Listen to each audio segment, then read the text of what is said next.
Good evening, everyone, and welcome to the May 10th special meeting of Council. The City of Parksville recognizes the people of the Coast Salish Nations and their traditional territory upon which we gather with gratitude. The first item we have on tonight's agenda is the KPMG LLP City of Parksville 2015 financial statements, and I'd like to welcome Lenora Lee and Elena Elder.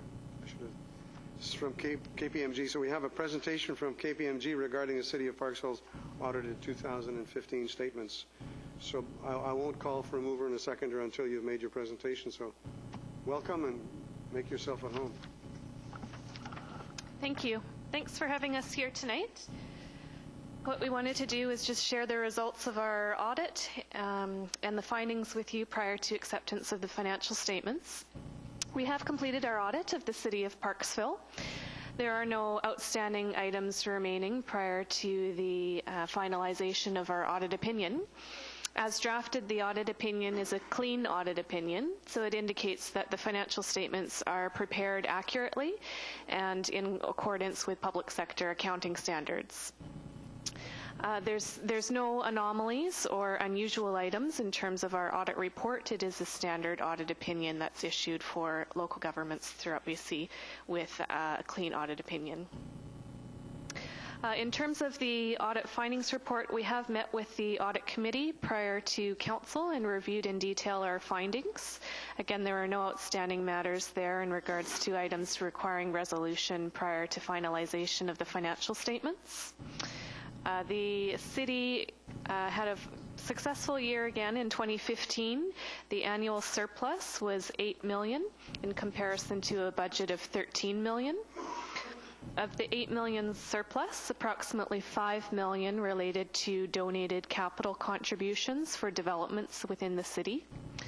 $2 million related to cost savings and expenditures, and $1 million related to grants that were received and not yet spent during the course of the year. We've highlighted a number of items in our findings report related to areas of focus. There was one new accounting standard that was adopted during the course of the year, and that related to contaminated sites. That standard was applicable to all organizations that apply public sector accounting standards. Management undertook a thorough review of all of their property and lands to determine if there was any contamination which it had accepted and had accepted liability for. It had determined that there's no contamination to which there should be costs or liabilities accrued. We performed our audit procedures and concurred with the result that there was no liability to record in the financial statements related to contaminated sites. We also wanted to note that there is in place a long-term capital plan, a rarity in terms of our experience to have such a long-term capital plan for 10, 15, 20 years, and certainly a very strong practice for determining what the costs in the future will be and how those costs for capital will be funded as well. As I mentioned, there's no outstanding or unresolved matters. I'm happy to answer questions, and of course, thanks to management and staff for all the assistance during the audit. Thank you. Members of Council, any questions for the auditor? Councillor Salter. Thank you, Mr. Mayor. I'm not sure if it's for the auditor or maybe Mr. Butterworth, but I'm just wondering if you can explain the difference in the DCCs from 2014 to 2015, because it's fairly significant difference between the receivables. Oh, on page 15. Or do we know why that happened?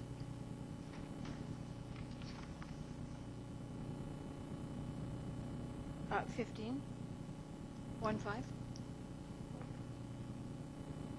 Of the audited financials.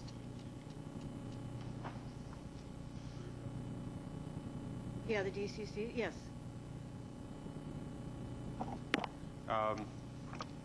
Yes, Your Worship, through to the councillor. This is at the end of the year, we have some letters of credit for development cost charge because they can be paid over 3 years. So at the end of 2014, we had 2 years of development cost charge for 3 different developers that were deferred for 2 years. And in 2015, there was no new development cost charges that came in that were through letters of credit or deferred. So there was only 1 year left at the end of 2015 for these 3 developers. So essentially it got cut in half from what the receivable was. And at the end of this year, there will be none unless some new developers post a letter of credit with us and defer their development cost charges. Most of them tend to pay them in the year as they go. They don't defer them, but sometimes if there's a large one, they get deferred. A follow-up, Councillor Salter? Anybody else got questions? I have a question. Would you tell us, I sit on the audit committee with Councillor Oates, and Councillor Greer was not able to attend. He's not well, as everybody knows. But tell us how much we've got in the line of money in the bank, saved, waiting. At December 31st, 2015, there's cash in the bank of $123,000 and investments of approximately $40 million. $40 million.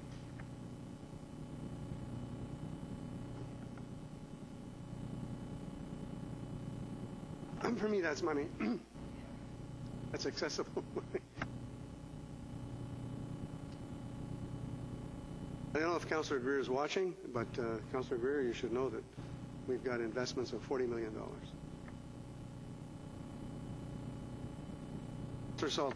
Well, I just wanted to make a comment that I'm impressed that you caught the parcel of land that was missed and was added to the city land records twice during 2009. So that was good on you.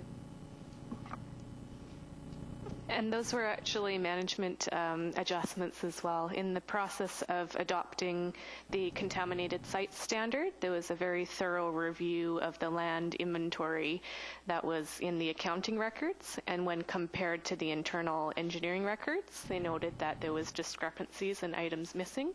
So very diligent in terms of the review that took place. Councillor Oates. Yes, I just wanted to... The contaminated site standard, that conceivably could have come back from very bad news for us if we had contaminated sites within the municipality. I imagine the other municipalities that have more of an industrial background may get a more somber report back on this, and so it's great that we don't have any of that in any of our inventory. If we did, does anybody know what, like, remediation, will we have time, or will we have to put out a bunch of money this year to do that, or is that something that we didn't look into because we know that we've been environmental stewards all these many years?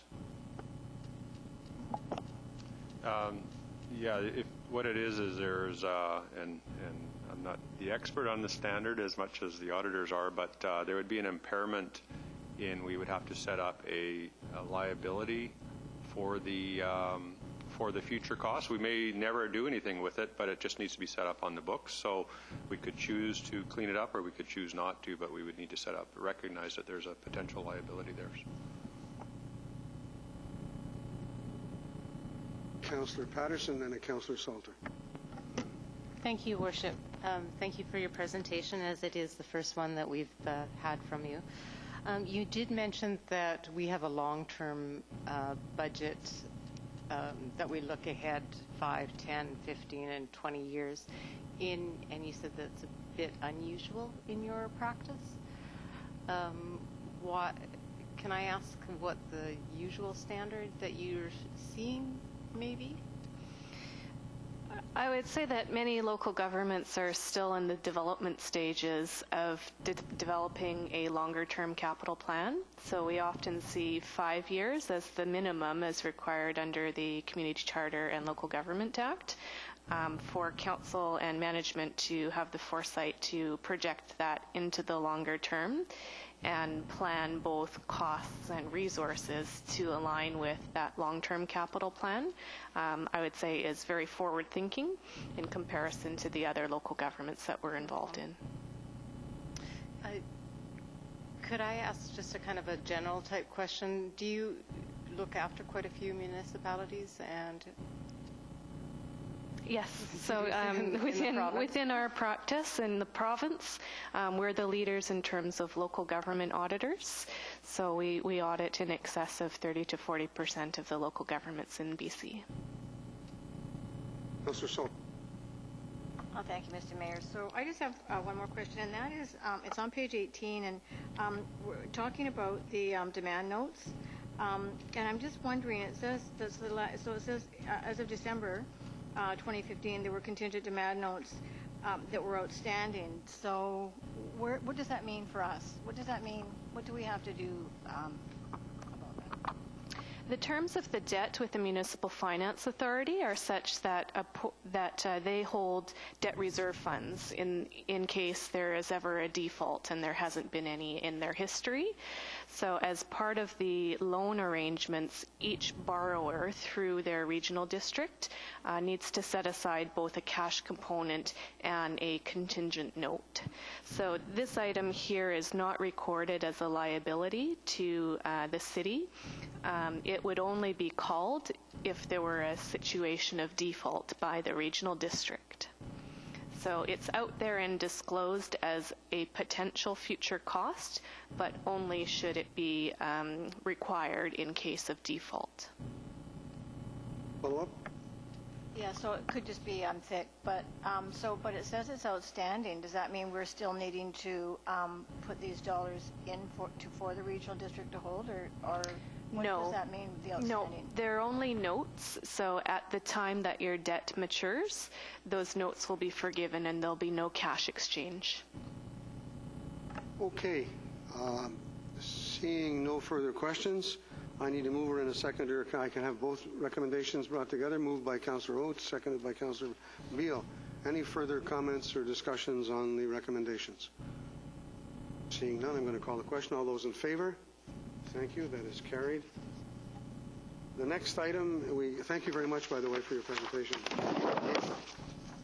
The next item is the bylaws, the final adoption, and I'll read them. The five-year financial plan bylaw, 2016 to 2020, number 1526, and the tax rate bylaw, 2016, number 1527.